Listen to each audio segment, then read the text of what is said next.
Hello. आजारपण महाकठीण असं म्हणतात. आणि आजार काय आपल्या प्रत्येकालाच होत असतात. आता शेवटी माणूस आहे म्हटल्यावर कधी ना कधी कुठेतरी कुठला तरी आजार हा होणारच. आणि आपली हे जे शरीर आहे ना, आपली ही जी बॉडी आहे ती एक मशीन आहे. म्हणजे आपलं मेन कंट्रोल असतो तो मेंदूकडे आणि आपल्या हार्टकडे. मग या दोन्हींचा समतोल साधून आपल्या शरीरातले अनेक अवयव काम करत असतात. मग कधी कधी ते अवयव थकले की हृदय किंवा मेंदू त्यांना ऑर्डर देतं की आता तुम्हाला आजार होणार आहे. आणि ते आपल्याला माहिती नसतं. ते आतले अवयव आपल्याला त्यांच्या अशा थोड्याशा वेगळ्या वागण्यातनं जाणवून देतात. म्हणून त्याला म्हणतात आपण आजारी पडतो. हा, आता आजारी पडण्याची व्याख्या काही अशी ढोबळमानाने किंवा अशी सो कॉल्ड नाहीये. पण मी आपली मला जी वाटली ती मी सांगितली. तर आजारपण हे प्रत्येकालाच नकोसच असतं. कोणाला आजार हवा असेल मला सांगा. कारण आजार म्हटलं की औषधं घेणं आलं, मग इंजेक्शन घेणं आलं. कधीतरी खूप मोठा आजार असेल तर ऍडमिट होणं आलं. आणि या सगळ्यात आपली रोजची जी बसलेली घडी आहे ती आपोआप मोडणं आलं. म्हणजे त्या सगळ्या गोष्टी निस्तरणं आपल्याच माथ्यावरती येऊन पडतं. ती म्हण नाही का, आधीच झालं थोडं त्यात व्यायाने धाडलं घोड, अशातली गत आहे. अहो, तुम्हाला खरं सांगायचं तर माझ्या बाबतीतला हा प्रकार आहे. मध्यंतरी मी तुम्हाला डेंगू बद्दल सांगितलं होतं. आता सध्याच्या काळात मला कावीळ झाली होती म्हटलं मी. तर कावीळ झाली म्हटलं तर मला काही समजेना काय असतं हे. पण काय एवढं काय त्याच्यात. तापही नव्हता, पोटात दुखत होतं, थोडंसं नॉशिएटिंग वाटत होतं, म्हणजे असं आधेमध्ये उलटी आली आहे असं वाटत होतं. आणि जेवण तर काही जातच नव्हतं आणि झोप येत होती प्रचंड. पोटात खरं मात्र खूप दुखत होतं. काही समजेना काय होतंय. एकदा सोनोग्राफी केली तर तो रिपोर्ट नॉर्मल आला. एक 4 दिवसांनी केली, त्यानंतर बघितलं तर त्या रिपोर्टमध्ये हेपॅटायटिस ए असं लिहून आलं. मला काही समजेना. म्हटलं आता हे काय आहे. बरं, घरीच आई बाबा डॉक्टर आहेत.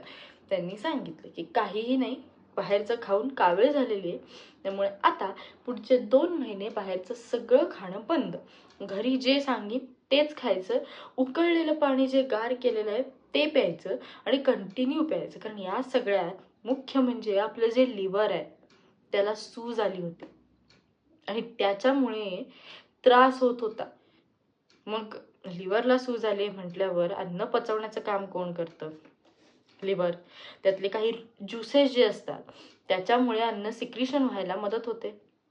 मग या सगळ्या गोष्टींना कुठेतरी त्रास झालाय, हे यंत्र बिघडलंय. मग ते यंत्र पूर्ववत होण्यासाठी औषधं आणि रेस्ट, काही जड गोष्टी न उचलणं, घरातलं सगळं खाणं, भरपूर पाणी पिणं, लिंबू सरबत आणि सतत हायड्रेटेड राहणं, या सगळ्या गोष्टी करणं महत्त्वाचं होतं. मग काय, त्या करणं चालू झालं. आणि असं करत करत करत करत 2-3 महिने असेच गेले. हां, कावीळ झाली की सगळं पिवळं दिसतं असं म्हणतात, ही म्हण आहे. पण ती काहीतरी पिवळं न दिसण्याची पण एक कावीळ असते. त्याला काय म्हणतात मला मेडिकल भाषेतला शब्द खरंच माहिती नाही. तुम्हाला कोणाला माहिती असेल तर तुम्ही मला सांगू शकता. एर्टिक हेपॅटायटिस का काहीतरी म्हणतात, मला खरंच माहिती नाही. मी उगाच चुकीचं सांगण्यात अर्थ पण नाही. ते तसं होतं. मला सुरुवातीला जे जी लोकं भेटली त्यांनी पहिल्यांदा माझे असे डोळे बघितले, हात बघितले, पिवळेच नव्हते. मग मी त्यांना सांगितलं की असे असे आहे आणि त्या डॉक्टरांनी सांगितलं की की ते काही पिवळं वगैरे नाही आहे, पण हेपॅटायटिसची लक्षणं आहेत. ब्लड टेस्टमधून आणि सोनोग्राफीतनं ते लक्षात येतं. म्हटलं ठीक आहे. मग काय, 2 महिने काळजी घेणं चाललंय, अजूनही घेणं चाललंय. कारण अजून जर खाल्लं आणि त्या लिव्हरचा जो काउंट असतो तो वाढला किंवा आधी जसा वाढला होता तसा वाढला तर परत कोण निस्तरत बसणार. बरं, माझी परीक्षा आहे आता मंथ एंडला, थेअरी परीक्षा, पेपर लिहायचे 3-3 तास बसून, मग करणार काय. मग म्हटलं की नकोच.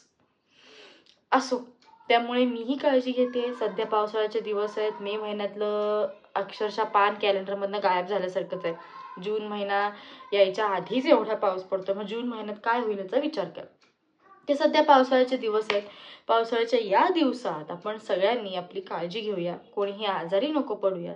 शक्यतो खाताना आपण थोडीशी काळजी घेऊन खाऊया, म्हणजे आपल्या तब्येतीकडे आपली हेळसाण होणार नाही किंवा दुर्लक्ष होणार नाही. तर तुमचे असे कुठले अनुभव असतील तर मला शेअर करायला विसरू नका. Okay, bye bye.